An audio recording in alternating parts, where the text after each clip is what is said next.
എന്താ പറയുക, നമുക്ക് സെലിബ്രേറ്റ് ചെയ്യേണ്ട പടം.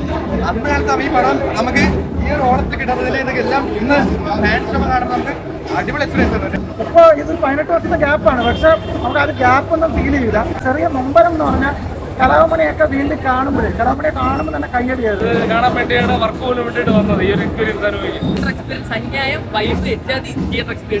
ഇന്നലെ ഒരു ദുരന്ത പടം കണ്ടതിന്റെ വിഷമം എന്ന് ഈ സിനിമ കണ്ടപ്പോൾ മാറും.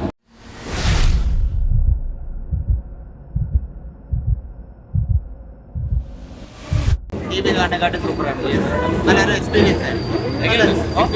എക്സ്പീരിയൻസ് സൂപ്പറാണ്. വൈകിട്ട് കൂടി കാണാൻ കിടില. ഞാൻ 2007 അഞ്ചലിയിൽ വന്ന് കണ്ട പടമാണ് വിഷ്വൽ റിലീസ്.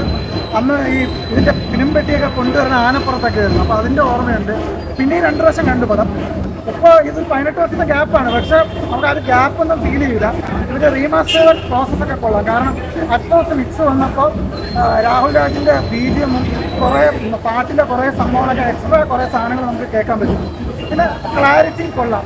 പിന്നെ ഏറ്റവും ഒരേപോലെ സന്തോഷവും പിന്നെ ചെറിയ നൊമ്പരം എന്ന് പറഞ്ഞാൽ കലാമണിയൊക്കെ വീണ്ടും കാണുമ്പോഴേ കലാമണിയെ കാണുമ്പോൾ തന്നെ കയ്യടിയായിരുന്നു. രാജൻവിദേവ്, ജഗതി, അങ്ങനെ കുറേ പേരുടെ പെർഫോമൻസ് വീണ്ടും നമുക്കൊന്നും കൂടെ ഒന്ന് ആസ്വദിക്കാൻ പറ്റും. പിന്നെ തിയേറ്റർ മൊത്തം ഫുൾ വൈബായിരുന്നു. കാരണം ഈ പടത്തിൻ്റെ ഒരു ഡൾ മൊമെൻറ്റേ ഇല്ല. 2 മണിക്കൂർ 20 മിനിറ്റിൽ എൻജോയ് ചെയ്യാനുള്ള സാധനം. അത് ആൾക്കാർ നല്ല രീതിയിൽ എൻജോയ് ചെയ്യുന്നു. ഒരുപാട് ക്ലാപ്പ് മൊമെൻറ്റ്സ് ഉണ്ടായിരുന്നു. പാട്ടുകൾക്ക് ചെറിയ ചെറിയ ഡയലോഗുകൾ. കാരണം ഇതിലെ കുറേ സാധനമൊക്കെ മെമ്മും ട്രോളുമായിട്ടൊക്കെ വന്നിട്ടുണ്ട്. പാമ്പ്, രാജൻവിദേവിൻ്റെ കഥാപാത്രം, ജഗതിയുടെ, അപ്പോൾ അതൊക്കെ ആൾക്കാർ ഇഷ്ടപ്പെടുന്നുണ്ട്. പിന്നെ മോഹൻലാലിൻ്റെ തല, മോഹൻലാലിനെ ഇങ്ങനെ കാണാൻ ഒരുപാട് പേർക്ക് ഇഷ്ടമാണ്. അപ്പോൾ അതൊക്കെ നല്ല എൻജോയ് ചെയ്തു. പക്ക ഒരു പൊളി വൈബ് മൂടും. ഇന്നലെ ഒരു ദുരന്ത പടം കണ്ടതിൻ്റെ വിഷമം എന്ന് ഈ സിനിമ കണ്ടപ്പോൾ മാറും. ഒരു എൻജോയ്മെൻറ്റ് മൂടും. തിയേറ്ററിൽ വന്ന് ഒരു 2 മണിക്കൂർ ഒന്നും കൂടെ ഒന്ന് രസിക്കും. ഒരു പണ്ട് തിയേറ്റർ കണ്ടവർക്കാണെങ്കിൽ ഒന്നും കൂടെ ഒരു മെമ്മറി ആയിരിക്കും. കാണാത്തവർക്ക് ഒരു എക്സ്പീരിയൻസ്, നല്ലൊരു എക്സ്പീരിയൻസ്. അന്യായം വൈബ് എറ്റാതി തിയേറ്റർ എക്സ്പീരിയൻസ്. ഞാൻ ലാസ്റ്റ് മറ്റേ മണിച്ചിത്രതാണെന്ന് തോന്നുന്നു മോഹൻലാലിന്റെ കണ്ടിട്ട് വീട്ടിലെ വൈബ്. ഇന്നലെ തക്കലൈഫ് കണ്ട് വീണ് നല്ല രസമുണ്ടായിരുന്നു. അടിപൊളിയായിരുന്നു. സൂപ്പറായിരുന്നു. നല്ല എക്സ്പീരിയൻസ് ആയിരുന്നു. പൊളിച്ച് കാണാൻ പറ്റി. ഇത് കാണാൻ വേണ്ടിയാണ് വർക്ക് പോലും വേണ്ടിയിട്ട് വന്നത്. ഈ ഒരു എക്സ്പീരിയൻസ് കിടിലമായിരുന്നു. എക്സ്പീരിയൻസ് അടിപൊളി. ആ 4K ഡോൾബി അറ്റ്മോസ് എല്ലാം മിക്സും അടിപൊളി. നല്ല പക്കാ പൊളി. നമ്മൾ അടിപൊളിയായിട്ട് എന്തൊരു പുതിയ സിനിമ അടിപൊളിയായിട്ട് എൻജോയ് ചെയ്ത് കണ്ടാണ് ഇപ്പോൾ കിടിലൻ എക്സ്പീരിയൻസ്. എന്താ പറയാ, നമ്മളെല്ലാവരും ജനകീയത്തൊരു പടമായിരുന്നു.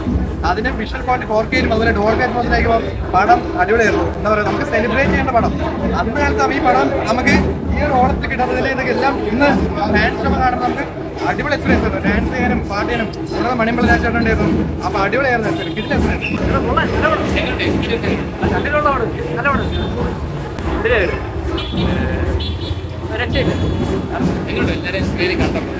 ഓഡിയൻസ് നല്ല വൈബ് പറഞ്ഞു.